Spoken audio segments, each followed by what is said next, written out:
Delhi Dehradun economic corridor के मुआवजे को लेकर महिलाओं ने संभाली धरने की बागडोर। महिलाओं ने कहा, उचित मुआवजा नहीं मिला तो हमारे ऊपर से गुजरेगा सरकार का बुलडोजर। दरअसल आपको बता दें कि दिल्ली देहरादून इकोनॉमिक कॉरिडोर जनपद शामली के 22 गांव की जमीन से होकर गुजर रहा है, जिसके लिए सरकार जमीन अधिग्रहण कर रही है। वहीं इस मामले में उचित मुआवजा न दिए जाने को लेकर लंबे समय से किसान जिला प्रशासन से उचित मुआवजा देने की मांग कर रहे हैं। सुनवाई न होने पर पिछले 25 दिनों से किसानों ने बुटराड़ा गांव के पास अनिश्चितकालीन धरना शुरू कर रखा है, जिसको लेकर किसान उचित मुआवजे की मांग कर रहे हैं। किसानों की मांग है कि उन्हें 2013 के सर्किल रेट के हिसाब से 4 गुना मुआवजा दिया जा रहा है, जबकि अब 2022 चल रहा है। उन्हें 2022 के हिसाब से जिस तरह से नोएडा में किसानों को मुआवजा मिला था, इस तरह से मुआवजा मिले और उन्हें उनके नलकूप एवं खेत पर खड़े पेड़ का भी उचित मुआवजा मिले। अन्यथा सुनवाई न होने पर वह पानीपत खटीमा मार्ग को जाम कर सरकार को चेताने का काम करेंगे। धरने में पहुंची 22 गांव की महिलाओं ने कहा कि अगर सरकार उनकी ज़मीन का अधिग्रहण करती है और बुलडोजर चलाती है तो बुलडोजर पहले उनके ऊपर से गुजरेगा, उसके बाद ही उनकी ज़मीन का अधिग्रहण किया जा सकेगा। उन नेताओं को जो एसीओ में बैठे हैं ना वोट ले लेके, उनको बाहर निकालो और उनको आके जो चुनाव के टाइम आके बैठते हैं ना यहाँ पे कि वोट दो, उनको यहाँ खेतों में लाके डालो कि जिनसे वोट ली थी ना, आ जाके उनके हक के लिए खड़े हो, भूख हड़ताल पे खड़े हो हमारे साथ, धरने दो हमारे साथ। हम क्यों अकेले खड़े होंगे? वो खड़े होंगे हमारे साथ जिनको हमने बना के भेजा है। वो एसी में बैठेंगे और हम लोग यहाँ पिसेंगे, क्यों?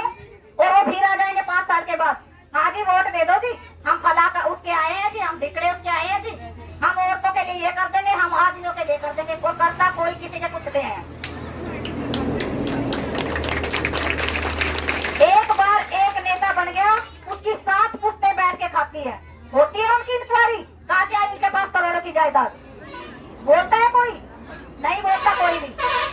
गाँव में एक सरपंच बन जाए, उसको 4-5 प्लान करने का कुछ जरूरत ही नहीं है। होता है कुछ गांव में विकास? जाके देखो आप, गांव में विकास होते हैं? तो ऐसे लोगों को क्यों नहीं खड़े करते हो जो लोग गांव को बिल्कुल स्वर्ग बना दे? ये किसकी गलती है? आप लोगों की गलती है ना। किसकी गलती है ये?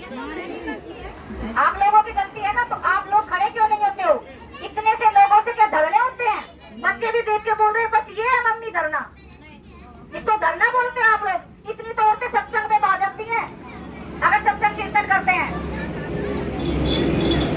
अपने आसपास की जितनी औरतें हैं, अपने आसपास के जितने आदमी हैं, सबको मोटिवेट करो, सबको धरने करना हो, रोड जाम करो और दिन धरो कि कौन कौन सा रोड किस दिन जाम करना है। तब जाके इनकी आंख खुलेगी, तब जाके सरकार हमारे मुद्दे पे सुनेगी। ऐसे नहीं सुनेगी। आओ खाना खाओ निकल जाओ, किसी को फर्क नहीं पड़ता है। कुछ भी आप करते रहो, कुछ नहीं फर्क पड़ता है। अगर आपके यहाँ से कोई मर भी गया तो वो लोग देखने नहीं आएंगे, आप ही उठा के ले जाओगे उसको, वो नहीं देखने आएंगे।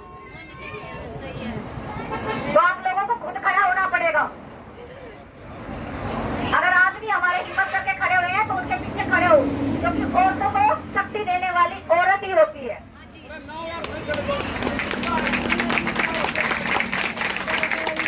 मैं नहीं विश्वास करती किसी नेता पर, ना किसी मंत्री पर, मैं तो स्वयं की शक्ति पर विश्वास करती हूँ। अगर औरत अपने घर के बच्चों को पाल सकती है, जन्म दे सकती है, अपने घर को सुचारू रूप से चला सकती है, तो वो सारी चीज बदल सकती है।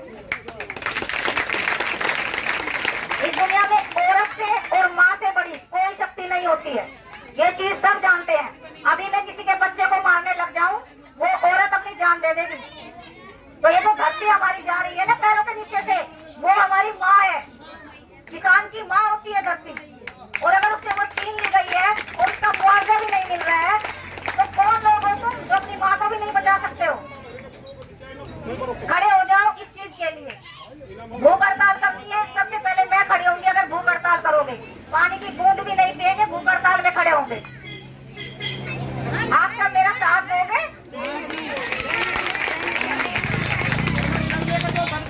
आप सबसे यही उम्मीद है।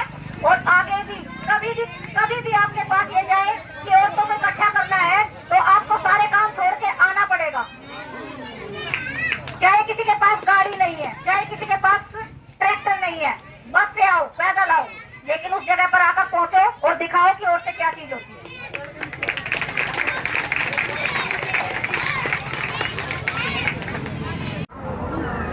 लापरवाही तो इसमें पूरी सरकार की है।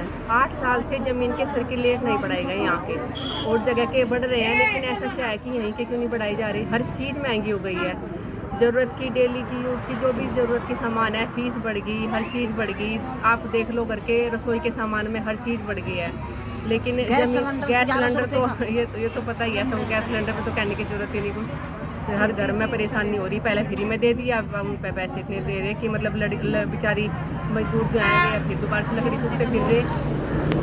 तो इसमें तो सबको पता कि सरकार यहाँ पे कोई ध्यान नहीं दे रही, बल्कि डराने का काम और कर रही है किसानों को, जो यहाँ पे धरने पे बैठे 25 दिन से उन्हें डरा हो रही, जिससे कि भी ये डर के और यहाँ से चले जाएँ। लेकिन हम सब ऐसा होने नहीं देंगे, हम सब किसानों के साथ ही रहेंगे, क्योंकि हम भी सब किसान ही हैं। यहाँ पे कोई ऐसा कोई बिजनेसमैन नहीं है या किसी बड़े घराने से आ रहा हो, उसे खेती की ज़रूरत नहीं है। सब हम भी किसान ही हैं और ये सब भी किसान ही हैं। और जहाँ भी हमारी ज़रूरत होगी हम सब डटे रहेंगे, दिन रात मेहनत करेंगे और यहाँ पे अपने हक मांगने के लिए लड़ते रहेंगे। यही हमारी मांग है कि हमारे रेट बढ़ाए जाएं और उचित दाम दिए जाएं। जैसे कि ट्यूबवेल लगाई हुई थी, ट्यूबवेल हटा के 2 लाख रुपये खर्चा आता है करीब एक समरसेबिल लगाने में किसान को। 25,000 रुपये वो कैसे ले लेगा? 25,000 रुपये में तो 10 दिन की मजदूरी भी नहीं जाती। तो जो मांग है अंडरपास की है हाईवे पर, जो पूरी होनी चाहिए किसानों की साथ। पेड़ पौधे एक मिनट क्या नाम है जी आपका? मुनेश देवी। जो ये धरना चल रहा है महिलाओं का, किस तरह की मांगे की जा रही है प्रशासन से? अपनी संपत्ति के लिए मांगे की जा रही है हमारी, और हम किसके लिए मांगे कर रहे हैं? हम तो सिर्फ और सिर्फ अपनी संपत्ति के लिए, जो हमारी विरासत है, हमारी दादलाई संपत्ति है, ना कि हमें विरासत में कहीं से मिली हुई है। हमारी अपनी संपत्ति है, हम अपनी संपत्ति के लिए नहीं बोलेंगे, और हम बोलेंगे कहीं के लिए भैया? हमें तो सरकार गूंगी बहरी सरकार के काम खोलने हैं। हमारी ये जमीन है, ये हमारी मातृभूमि है, हम इसके लिए मर जाएंगे, मिट जाएंगे और नहीं फ्री में देंगे रोड। यदि हमें पहले मालूम होता कि हमारी जमीन का रेट, हमारे साथ गद्दारी करेगी सरकार, हम रोड नहीं निकलने देते। और अगर हम निकाल भी लिए हैं तो हम इन्हें चलने नहीं देंगे। अगर हम अपनी पागे जो 200 मीटर अंदर की जमीन एक्वायर कर ली है सरकार ने फ्री में, वह बिना मुआवजे के हम नहीं देंगे, कभी से कभी तक भी बिल्कुल नहीं देने के। अरे किसान को तो अन्नदाता कहा गया है, आज अन्नदाता दुखी है, अन्नदाता सब दुखी है। क्या मजाक बना रखा सरकार ने अन्नदाताओं के साथ?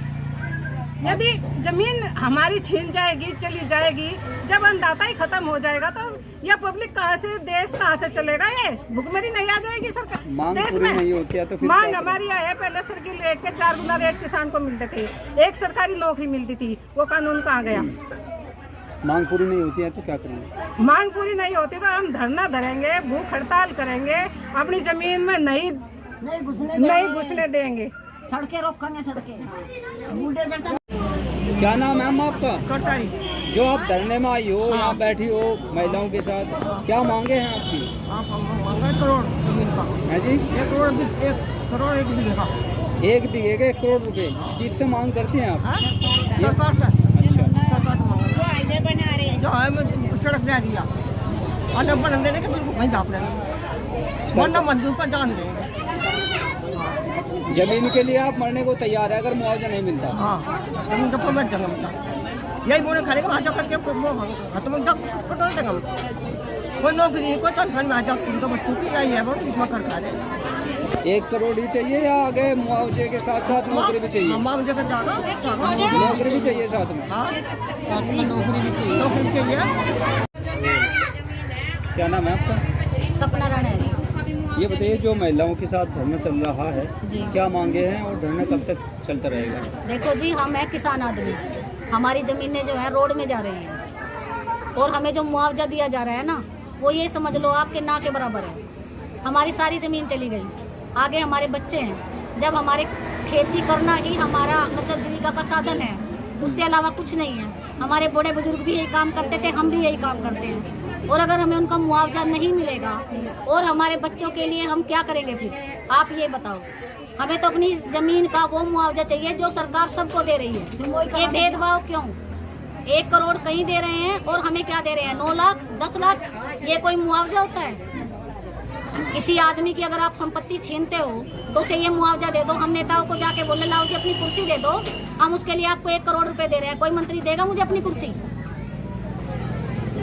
देगा अपनी कुर्सी मुझे कि ये लो ठीक है आपकी जमीन हम ले लेते हैं और ये आप मुआवजा दे रहे हो, तो हमारी भी तो वो मातृभूमि, हमारी भी तो वो जीविका का साधन छीन रहे हैं। हमें भी तो मुआवजा चाहिए।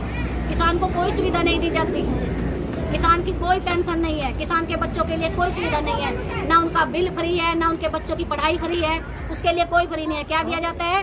राशन देने लगी है सरकार, वो भी अगर पता चला 5 बीघे जमीन है काट दो जी राशन इनका। क्यों भाई? 5 बीघे में 5 करोड़ की फसल होती है। ना बच्चों के लिए आरक्षण है हमारे, ना हमारे बच्चों के लिए आरक्षण है। हमारे बच्चों को नौकरी मिलेगी तो 90% लाओ, अगर अदर्स के लिए है तो ठीक है जी, आप तो चल जाओगे जी 40 में भी 45 में भी। ये इतना भेदभाव क्यों? देहरादून इकोनॉमिक कॉरिडोर के लिए धरने पर आप बैठे हैं, अगर मांग पूरी नहीं होती है तो क्या करेंगे? मांग तो हम पूरी करवा के छोड़ेंगे जी। पहले तो हम शांति से धरना कर रहे हैं, अगर नहीं मांगेंगे तो हम क्रांति भी करेंगे। हमें जो भी जरूरी लगेगा हम करेंगे, ना हम अपनी जमीन में रोड बनने देंगे। हम अपनी रोड में, अपनी जमीन में बिल्कुल किसी को घुसने नहीं देंगे। नाप ली सरकार ने, नाप लो, 100 बार नाप लो, लेकिन जब तक हमें सही हमारी मांगे पूरी नहीं होंगी हम अपनी जमीन में किसी को पैर रखने नहीं देंगे। ये औरतों का निर्णय है।